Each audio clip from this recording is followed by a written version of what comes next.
po sa inyong lahat mga giliw kong tagapakinig.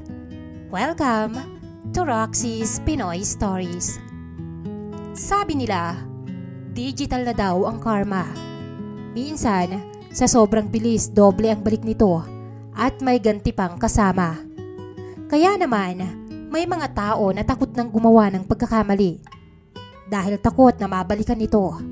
Pero paano kung hindi lang doble, kundi triple ang sakit na ibalik sa'yo nito? Tatangkain mo pa ba ulit na magkamali o may lakas ka pa ba ng loob na sumugal ulit? Magandang araw po, Miss Roxy. Ako po si Owen.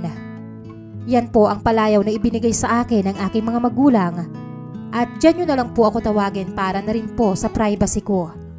Matagal na po akong nakikinig sa inyong channel.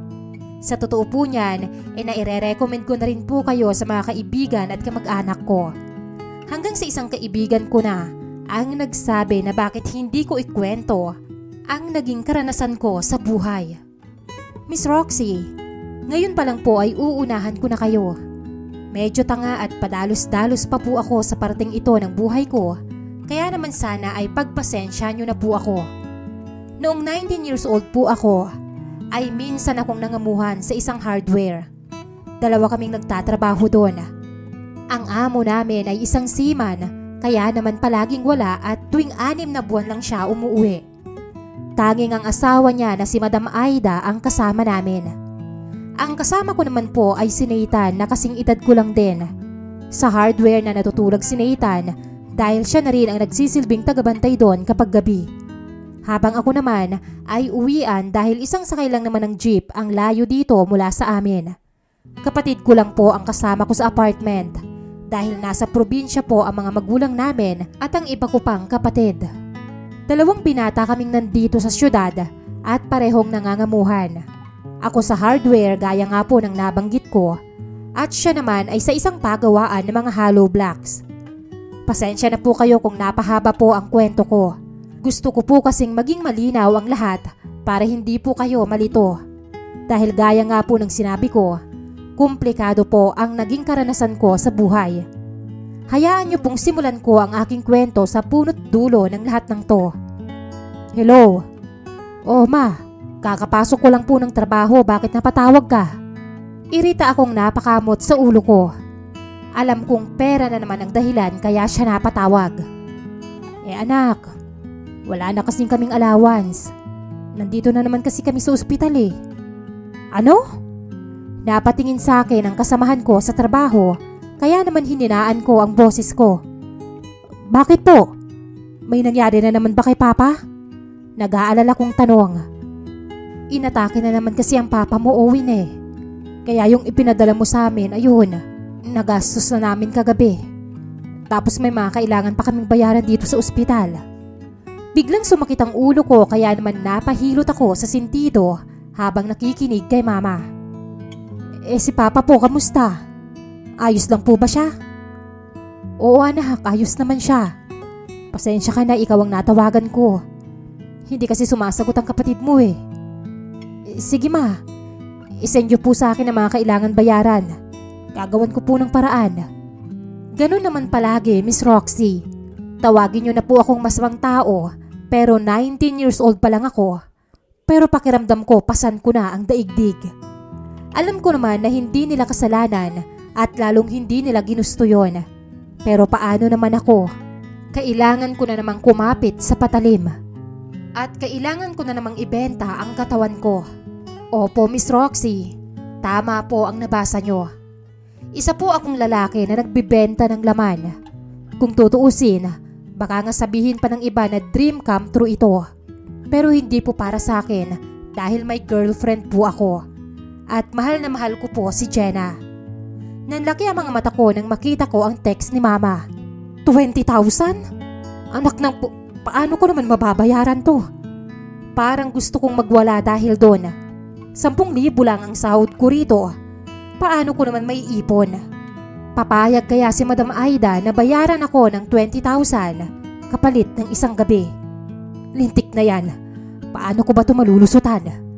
Tanong ko sa isipan ko.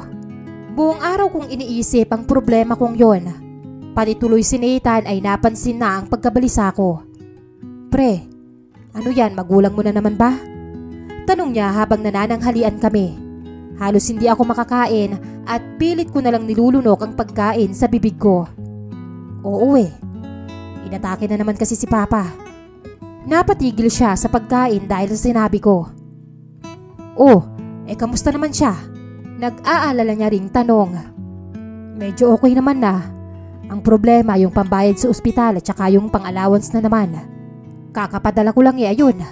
Nalusaw na naman. Napapamura na lang ako sa isip ko.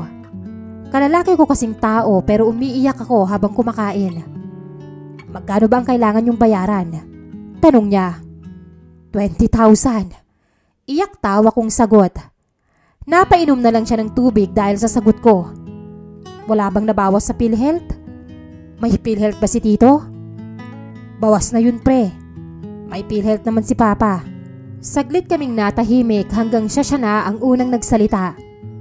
Eto pre kahit pambili lang ng pagkain nila tita. Lalo akong naiyak nang abutan niya ako ng 500. Sobra pa yun sa sahod namin dito ng isang araw. Kahit gusto kong tanggihan to dahil nakakahiya pero wala na akong choice pre. Kahit piso importante sa akin ngayon. Kinuha ko ang 500 at saka parang bata na nagpupunas ng luha at sipon sa aking t-shirt. Salamat dito ha. Pasensya ka na talaga. Ano ba to? Para ka namang ibang tao dyan. Siyempre wala yan no. Laking pasasalamat ko sa binigay sa akin ni Nathan dahil no mga oras na yon ay 2 kainan na palang nalilipasan ang nanay ko. Panay ang pagtitipid niya at saka inuuna niya talaga si tatay. Kahit nga nung naipadala ko ang 500, noodles lang ang binili niya at saka 5 pisong kanin. Nahihiya na raw kasi siya sa amin at nagiging pabigat na sila. Nagpadala rin ng 1,000 ang kapatid ko dahil may nahiram siya. Ang sakit maging mahirap sa Pilipinas, Miss Roxy. 1 beses ka lang magkasakit, magugupo ang buong pamilya. Kinabukasan, madaling araw pa lang ay pumunta na ako sa bahay ni Madam Aida. Siya ang asawa ng amo namin. Katabi lang ng bahay niya ang hardware, kaya naman ay madali lang akong nakakalusot. Bakit ngayon ka lang? Akala ko ba 3:00 ang usapan natin? Tanong niya na nakasuot na ng kulay pulang dress na manipis. Pasensya na madam. Hindi kasi natulog kaagad ang kapatid ko kaya hindi ako makasalisi Paliwanag ko. Sige, halika na rito. Pumasok ka na. Gaya ng dati ay hindi na naman siya makapaghintay. Hinila niya na ako papasok sa kanyang kwarto. Ma'am, teka lang po. Awat ko sa kanya. Pwede po bang mag-usap muna tayo? Mag-uusap pa kanina pa nga ako naghihintay dito. Reklamo niya pero tumalima pa rin siya sa pakiusap ko at naupo na lang sa kama niya. Ano ba yun? Bilisan mo. May pasok ka pa, ilang oras na lang ang natitira sa atin Ma'am, kasi po kailangan ng pera ng tatay ko. Kaya po ako lumapit sa inyo Nagsisimula pa lang akong magpaliwanag. Pero nagkamot na agad siya ng ulo at halatang naiirita. Oo nga, kagaya nung unang beses na lumapit ka sa akin, hindi ba? Nasabi mo na yan sa text ano ka ba? Ma'am, iba po kasi ngayon Napayuko ako habang kinukutkot ang mga kuko ko. Kinakabahan ako sa magiging reaksyon niya. 20,000 po kasi ang kailangan namin sa ospital. 20,000? 20,000? Tama ba ang narinig ko, Owen? Napatayo siya sa kinauupuan niya, tsaka nagpabalik-balik ng lakad sa harap ko. Sus Mariosep, kalahati na yun ang buwan ng allowance ko, Owen. Ma'am, pasensya na po kayo. Wala na po kasi akong ibang malalapitan Matagal bago niya ako nasagot, pati siya ay na-stress sa problema ko. Sige, 1 buwan. 1 buwan ang magiging kontrata mo sa akin. Monday, Tuesday, Wednesday. Pati Linggo sa akin ka, Owen. Yan ang schedule mo. Nagulat ako sa sinabi niya. Sa puntong yun kasi, wala na akong pinagkaiba sa isang kabit, Miss Roxy. Po? Bakit sobrang tagal naman po, madam? Reklamo ko. Aba, Owen. Ano bang akala mo dyan sa'yo? Ginto? Lumuluwa ng perlas? Kung ayaw mo, di sa bar na lang ako maghahanap ng magpapasaya sa akin. Miss Roxy, bago pa po tuluyang magalit sa akin si Madam Aida, ay tinanggap ko na po ang offer niya. Wala na po kasi talaga akong ibang alam na makukuhanan ng pera ng kaagad-agad. Maganda po si Madam Aida. Rebonded ang mahaba niyang buhok, mukhang sagana sa mga pampaganda. Dahil halos umiilaw na siya sa kaputian. Bukod doon, napakaganda rin po ng kanyang katawan. Kaya kung tutuusin ay swerte na nga talaga ang isang katulad ko. Bukod sa may pera na, sasaya ka pa. 5 taon na po kasi sila ng kanyang asawa. Pero hanggang ngayon ay mag-isa lang siya at lagi sa bahay. Wala rin silang anak, kaya naman sa ibang lalaki niya na ibabaling ang hindi niya nakukuha sa kanyang asawa. Pero sa kabila po ng kanyang kagandahan, kinakain naman po ako ng konsensya kapag naaalala ko ang girlfriend ko at lalong-lalo na kapag kasama ko siya. Hanggang isang araw, 2 linggo yon ang kontrata ko sa kanya. 3 araw naman bago ang pagdating ni Sir Patrick. Habang nasa kalagitnaan kami ng aming ginagawa, isang malakas na katok ang umistorbo sa amin sa gitna ng gabi. Tatayo pa lang sana kami at babangon, pero pareho na kaming nagulantang nang bumukas ang kwarto ng pinto at bumungad sa amin ang galit na si Sir Patrick. Owen, sinasabi ko na nga ba at tama ang isinusumbong sa akin ng pamilya ko na may kabit ka? Walang hiya kayo. Ako ang unang nilapitan ni Sir Patrick at pinaulanan ako ng suntok. Akala ko si Nathan lang ang kabit niya. Pero pati ikaw pala, Owen. Ikaw pa naman ang pinaka-pinagkakatiwalaan ko pero ginagago mo rin pala ako. Miss Roxy, kahit halos mabingi na po ako sa lakas ng mga suntok na pinapadapo niya sa mukha ko, ay dinig na dinig ko pa rin ang pagbanggit niya sa pangalan ni Nathan. Kaya naman pala petik sa trabaho ang isang yon at confident siya na hindi siya mawawalan ng trabaho. Tulad ko, ay kabit din pala siya ni Madam Aida. Walang iya ka, Aida. Ipagpapalit mo lang din ako sa 2 lalaki pa na trabahador natin. Miss Roxy, napakarami pa pong nangyari nung gabing yon, pero hindi ko na po idedetalye dahil masyado na pong brutal. At dahil nga doon, ay tuluyan na akong nawalan ng trabaho. Malaking bagabag sa akin ang nangyari, lalo at talagang naging mabait sa amin si Sir Patrick. Balita ko ay hinanap niya rin si Nathan at pinagbubugbog. Ilang araw na po akong naghahanap ng trabaho noon nang mag-text sa akin ang girlfriend ko na gusto niya raw makipagkita. Panay ang bilang ko sa natitirang barya sa pitaka ko dahil inaya niya ako sa isang karinderya. Pagdating doon ay kaagad akong kinabahan. Nakatulala siya habang nakaupo sa lamesang may pangdalawahang upuan at mukhang miserable. Hinintay niya muna akong makaupo at umorder muna kami bago niya ako kinausap. Nambababae ka ba? 3 salita lang po yun, Miss Roxy. Pero higit pa, sa sapat para sirain ang buhay ko. Jenna, magpapaliwanag ako. Sinubukan ko pong abutin ang kamay niya pero mabilis niyang inilayo ang mga yon. So, totoo nga. Totoo ngang naging kabit ka ng amo mo. Parang unti-unting pinipiga at pinipiraso ang puso ko nang makita ko siyang umiyak. Hiyang-hiya po ako noon, Miss Roxy. To the point na tinanggap ko na lang ang lahat ng mga masasakit na salita na sinasabi niya, pati na ang mga pagmumura at insulto, kahit na nga pinagtitinginan na kami doon. Bago niya ako iwan, ay may ibinato pa siyang 200 sa harap ko at sinabing, ito ang ipangbayad mo. Kumain ka ng marami at maghanap ka ng trabaho mo. Alam ko naman na sinabi niya lang po yun dahil kahit sa dami ng nagawa kong pagkakamali sa kanya, ay ako pa rin ang inaalala niya. Pero bilang lalaki, ay sobra pong nakakababa ng pride at ego yon. Lalo na at sinunod ko po ang sinabi niya. Dinampot ko ang mga pera at umiiyak na kinain ang in-order namin. Ang ikinasasama pa ng loob ko ay hindi man lang niya ako hinayaang magpaliwanag. At kung inaakala niyo po na yun na ang pinakamasmang nangyari sa akin, nagkakamali po kayo, Miss Roxy. Kinabukasan po pagkatapos ng araw na yon ay isang tawag sa telepono ang tuluyang naging dahilan ng pagkawasak ng mundo ko. Anak, wala na ang papa mo. Humahagulgol na sabi ni mama sa kabilang linya. Hindi ko na nagawang sumagot. Nabitawan ko ang cellphone ko at para akong natulala ng tuluyan. Blanko ang isip at walang kahit na anong reaksyon. Naririnig ko ang pag-iyak ng kapatid ko nang pulutin niya ang cellphone ko at kausapin niya si mama. Umuwi po kami sa probinsya namin, Miss Roxy. Pero pati po yun ay hindi ko alam kung paano ko ginawa. Tuluyan lang akong nakawala sa pagiging blanko nang makita ko na nasa loob ng kabaong ang aming ama. Ang sabi po ng mama ay inatake si papa sa ikatlong pagkakataon. Pero ayaw na po nitong magpadala sa ospital dahil ayaw na niya kaming pahirapan sa mga gastusin, lalo at may mga kapatid pa kaming maliliit. Miss Roxy, pakiramdam ko po noon ay napakasama talaga ng mundo sa akin.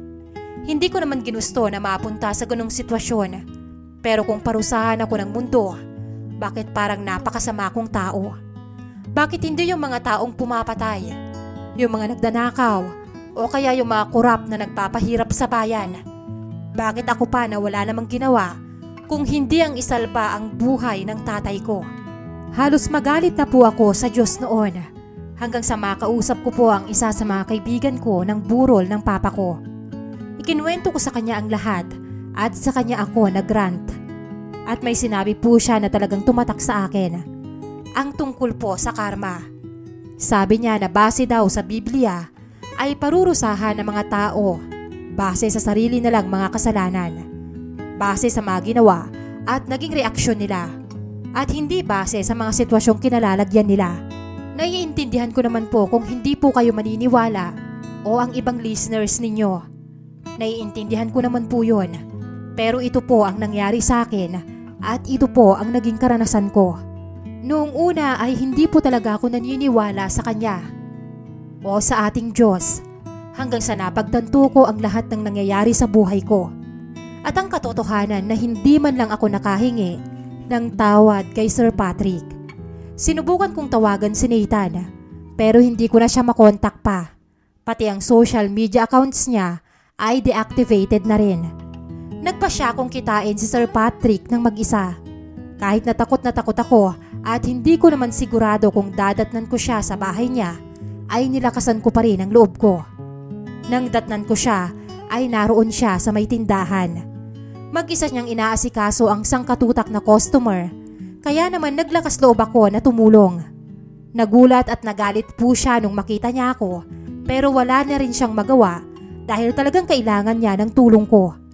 Nang matapos ang pag-aasikaso namin, ay tsaka kami umupo sa may pahabang upuan sa gilid ng hardware. Ano bang ipinunta mo dito? Ayusin mo ang sagot mo dahil galit pa rin ako sa iyo, Owen. Baka hindi kita matansya. Banta niya sa akin. Napalunok ako at bahagyang lumayo sa kanya. Sir, gusto ko po sanang manghingi ng tawad sa inyo. Nagulat ako nang tumawa siya ng malakas. Ngayon pa? Ngayong sira na ang relasyon namin ni Aida? Ngayon pa talaga?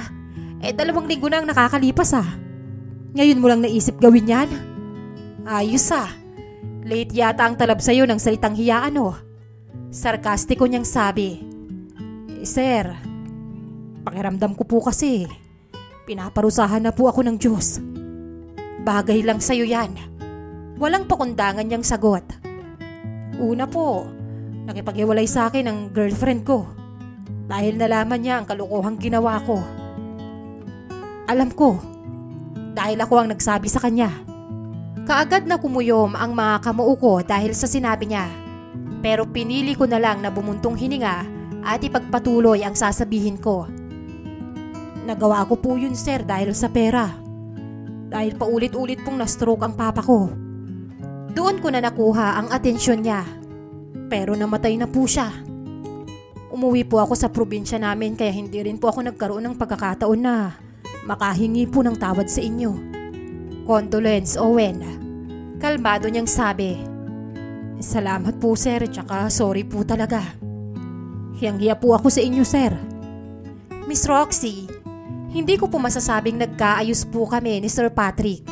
Pero tinanggap niya po ang paghingi ko ng tawad at para sa akin ay malaking bagay na po yun. Gumaan po ang pakiramdam ko matapos ang pag-uusap naming yon. Para bang naibalik sa akin ang dignidad ko at nawala na ang hiyang nararamdaman ko para sa sarili ko. Mula po nang harapin ko ang mga pagkakamali ko at ihingi ko yon ng tawad, doon po muling guminhawa ang buhay ko. Siyempre, masakit pa rin po ang nangyari kahit maraming taon na ang lumipas. Pero dahil doon ay naging maingat na ako sa mga ginagawa kong desisyon sa buhay. Hanggang dito na lamang po ang aking confession, Miss Roxy. Sana po ay kapulutan din po ito ng aral ng inyong mga listeners. Maraming salamat po at more power sa inyo, Miss Roxy. Lubos na gumagalang, Owen.